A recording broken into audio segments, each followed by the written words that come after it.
جہاں بہت سی صفات اور سنتیں حضور نبی اکرم صلی اللہ علیہ وسلم کی طرف سے ہمیں ملی ہے نا جی، ان میں سے ایک صفت ہے، اس صفت کا نام ہے سخاوت۔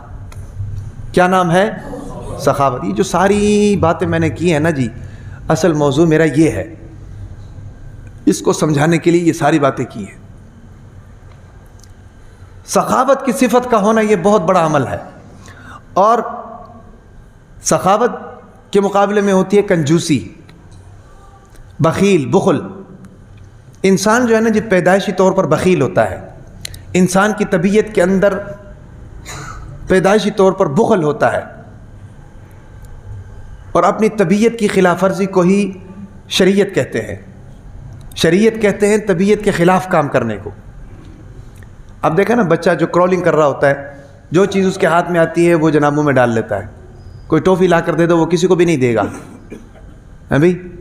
کبھی دیکھا کسی بچے کو آپ نے ٹافی لا کر دی ہو، اس نے کھول کر خود کھانے کے بجائے دوسرے بچے کے منہ میں ڈال دی ہو؟ ایسا نہیں ہوتا کبھی بھی، کیونکہ انسان طبعی طور پر پیدائشی طور پر بخیل ہوتا ہے۔ اور اگر اس وقت جناب اس کی صحیح تربیت کی ہوگی تو اس کے اندر سخاوت کی صفت پیدا ہوگی۔ کائنات میں سب سے بڑا سخی خود اللہ تبارک و تعالیٰ کی ذات ہے، بات ذہن رکھو۔ سب سے بڑا سخی کائنات میں اللہ تعالیٰ کی ذات ہے۔ دیکھو نا، آپ اندازہ لگائیں نا کہ دنیا کے اندر کتنی قومیں رہتی ہیں، کتنے مذاہب کی قومیں رہتی ہیں۔ کبھی کسی کے ساتھ تفریق کی ہے اللہ نے؟ یہ غیر مسلم ہے تو اس کو نہیں دینا، یہ سکھ ہے تو اس کو نہیں دینا، یہ یہودی ہے تو اس کو نہیں دینا۔ رشیا کے اندر دہری رہتے ہیں، چین کے اندر جناب ایتھیسٹ رہتے ہیں، یہودیوں کی سرزمین اپنی الگ ہے، عیسائیوں کی سرزمین اپنی الگ ہے، کافر رہتے ہیں، ہندو رہتے ہیں، سکھ رہتے ہیں۔ ان کے آسمان پر بھی چاند نکلتا ہے، سورج نکلتا ہے، ان کی زمینیں بھی پھل دیتی ہیں، ان کی زمینوں پر بھی نہریں ہیں، وہ بھی تمام لوگ وسائل سے جناب فائدے اٹھا رہے ہیں۔ اللہ تعالیٰ نے کسی کے ساتھ کوئی تفریق نہیں کیا۔ یہی تو سخاوت ہے بھائی، اپنوں کو بھی دے رہے ہیں، غیروں کو بھی دے رہے ہیں، ماننے والوں کو بھی دے رہے ہیں، نہ ماننے والوں کو بھی دے رہے ہیں۔ رشیا کے لوگ تو سرے سے اللہ کے وجود کے قائل ہی نہیں ہیں، پھر بھی جناب گیس سب سے زیادہ رشیا میں موجود ہے، تیل سب سے زیادہ رشیا میں موجود ہے۔ تو سب سے بڑا سخی جو ہے وہ اللہ کی ذات ہے۔ ہمارا حال تو یہ ہے کہ بھئی اگر جگری دوست ہے جناب کوئی چیز ہم سے مانگ لے اور وہ خراب کر کے لے آئے تو جناب ہم اس سے دوستی توڑ دیتے ہیں۔ ہمارا تو حال یہ ہے، لیکن اللہ تعالیٰ کی ذات کو بھی تو دیکھو، صبح و شام دے ہی جا رہا ہے، لیکن پھر بھی ہمارے طرف سے نافرمانیاں ہو رہی ہیں، پھر بھی کوئی پکڑ نہیں ہے۔ لیکن اس کا مطلب یہ بھی نہیں ہے کہ اللہ تعالیٰ پکڑیں گے ہی نہیں۔ ہاں، اللہ تعالیٰ قرآن میں فرماتے لو یؤاخذ اللہ الناس بظلمهم ما ترک علیہا من دابہ۔ اللہ تعالیٰ فرماتے ہیں کہ اگر میں پکڑنا شروع کر دوں تو دنیا میں کوئی زندہ نہ بچے، سب کھڈے لین لگ جائیں گے۔ یہ حضور نبی اکرم صلی اللہ علیہ وسلم کی دعائیں ہیں رو رو کر کی، یا اللہ میری امت کے اوپر عذاب نہیں لانا۔ اس کی دعاؤں کے صدقے بچے ہوئے ہیں، ورنہ کو ہمارے اندر کوئی کسر نہیں ہے۔ ریڑھی لگانے والا بھی جھوٹ بول رہا ہے، 2 نمبر کو 1 نمبر بتا کر بیچ رہا ہے، پیچھے کیا کسر رہ گئی ہے؟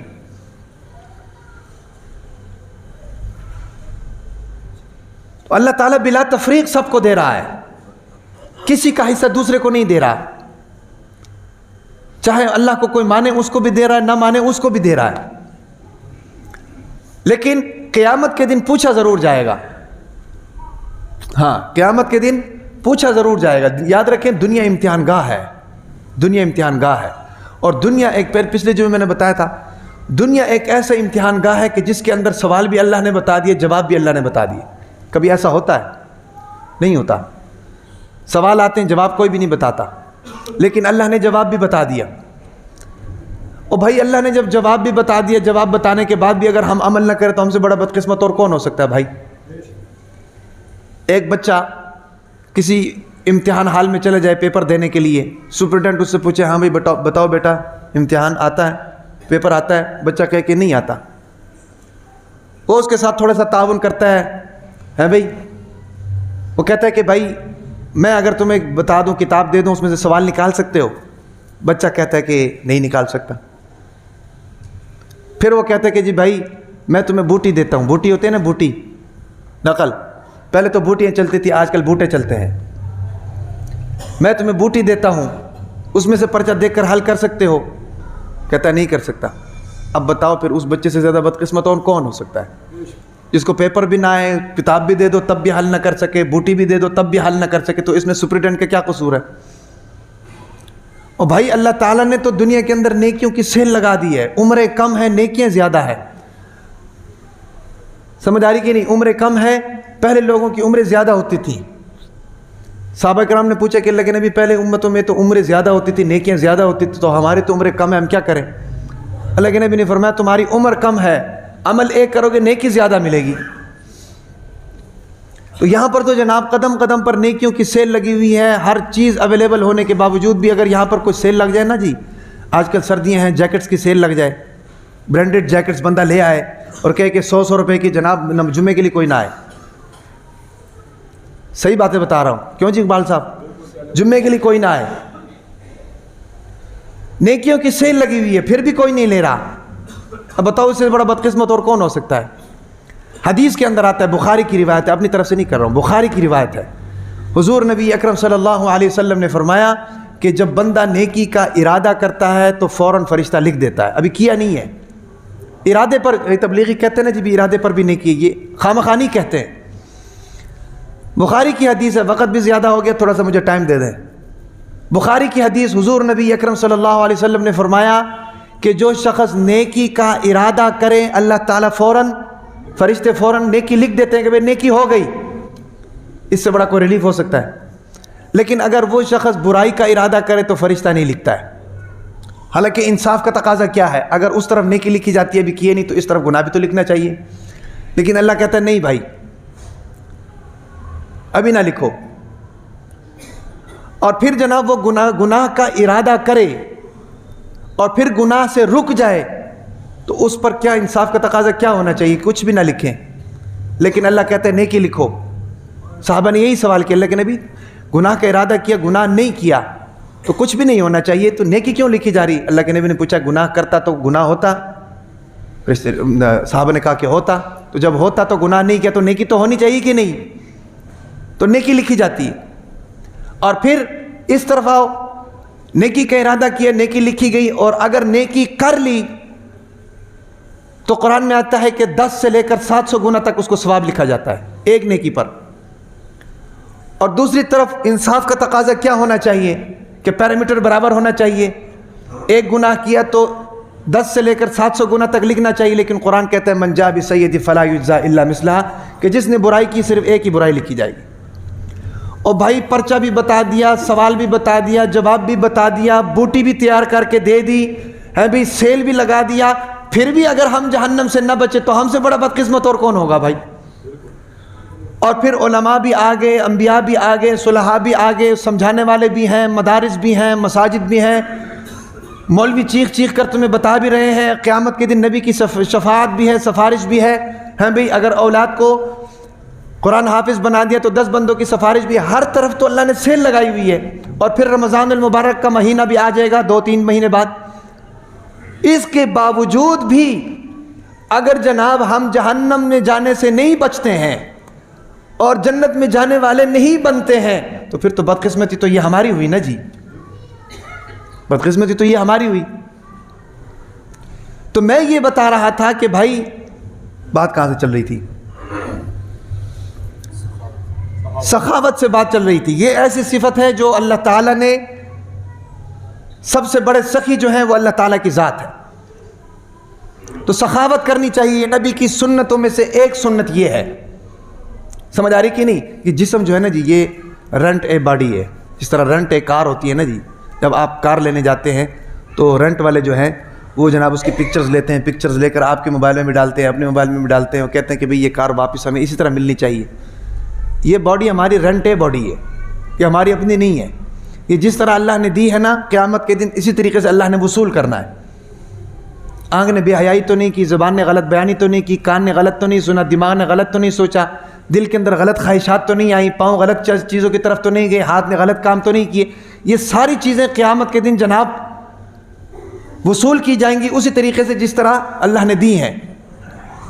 تو میں یہ بتا رہا تھا کہ بھائی سب سے بڑی ذات سخاوت میں جو ہے وہ اللہ کی ذات ہے، جو بلا تفریق ہر شخص کو، ایون کہ جانوروں کو بھی دے رہا ہے. ہمارا دوست ہم سے کچھ لے کر چلا جائے، خراب کر کے لے آئے جناب، ہمیں وہ برداشت نہیں ہوتا، جگری دوست، دشمن تو دور کی بات ہے۔